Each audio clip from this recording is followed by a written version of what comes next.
been promising to make honey cake, and that's what I'm going to do today. So please excuse the crazy, because I'm not good on camera. So this is really weird for me.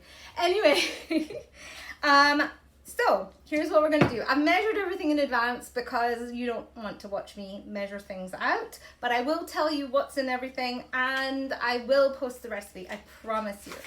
Now, this is a recipe that I've kind of modified over the years. I've changed things up a lot. So it's not exactly the recipe that I started with. And you can do the same thing. I'll give you suggestions as I go along. If you want to do something your way, check it out. Give me a comment. Let me know what you did and how it turned out for you. Anyway, first of all, I usually pre-sift my flour. I don't know if you do. I don't think it makes that much difference, but my grandmother swore by it and she was a great baker, so I do it. 3.5 cups of all-purpose flour. I'm gonna bung all these ingredients in here basically and mix them all up. So this is a teaspoon of baking powder, a teaspoon of baking soda, and a half a teaspoon of salt. Bye-bye. This is my spice mix. Now, here's where you can, modify things if you want to. I put in 4 teaspoons of cinnamon, a teaspoon of ginger, because I love ginger, and a half teaspoon of allspice because I feel that I'm covered that way. But if you like nutmeg, if you love cloves, if you want that flavor coming through in your cake, add a little. Just don't go crazy with the spices. Stick to like 5.5 teaspoons altogether, because otherwise you'll have a cake that's just anyway, believe me, I tried. And in it goes. All right, next up we have our oil. Now, the way I make this cake, you can change it up. This cake has got no dairy in it.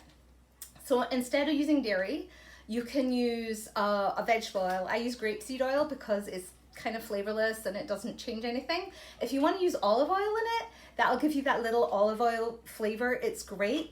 You can do it completely fat-free and just switch out all the oil for applesauce.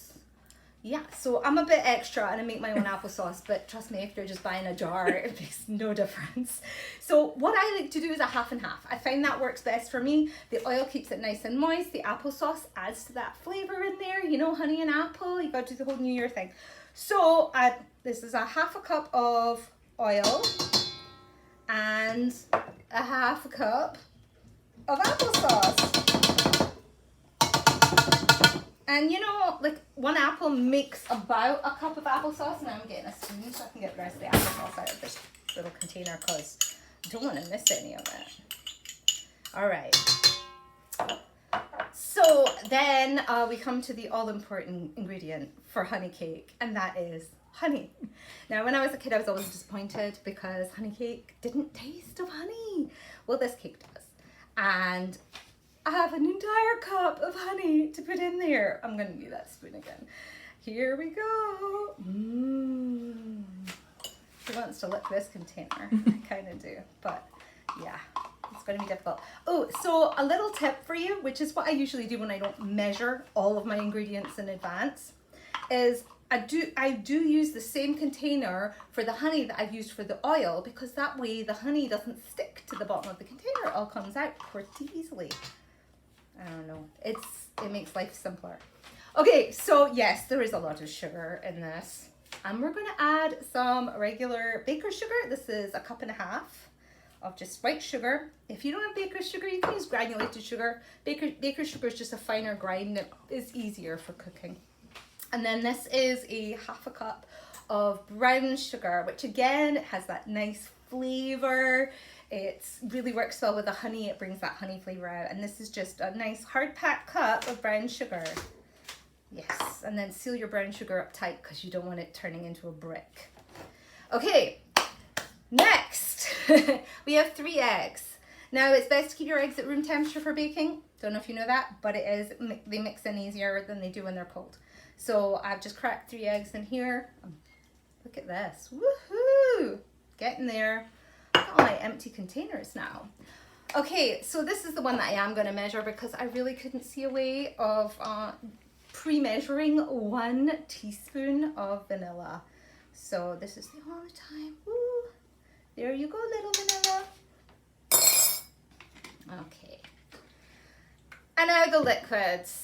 So I pre-measured this This is a cup of chai tea. Now, I know a lot of honey cake recipes call for coffee. You can do coffee in this one if you want.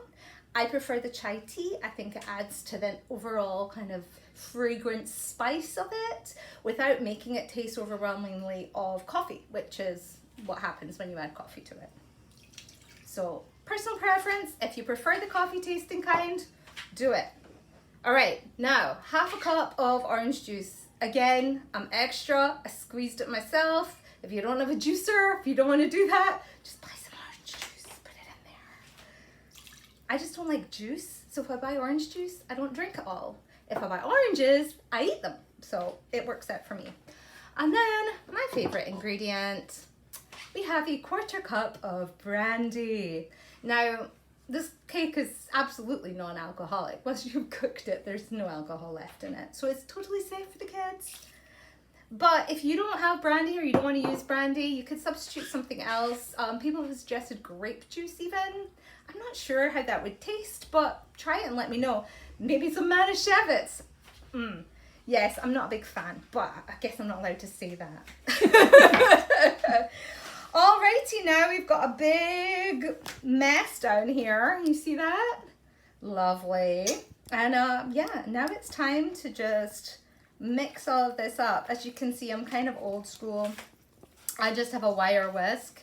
If you've got one of those fancy stand mixers, go ahead and use that because I'm sure it'll be much faster than doing it this way.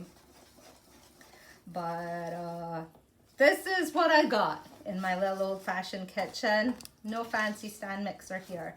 So basically you're just going to mix this up until it becomes kind of a runny batter. It does seem very, very, very liquidy, but I promise you, get all that flour out of the whisk. I promise you it turns out nicely.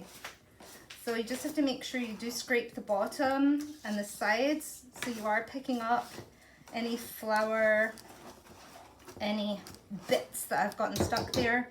As you can see, there's a few specks in here from the brown sugar because they tend to crystallize in the package. Don't worry about it, it'll bake out, and if not, there'll be little crunchy bits in your cake, which taste delicious. All right, so here we go. That's that. Now,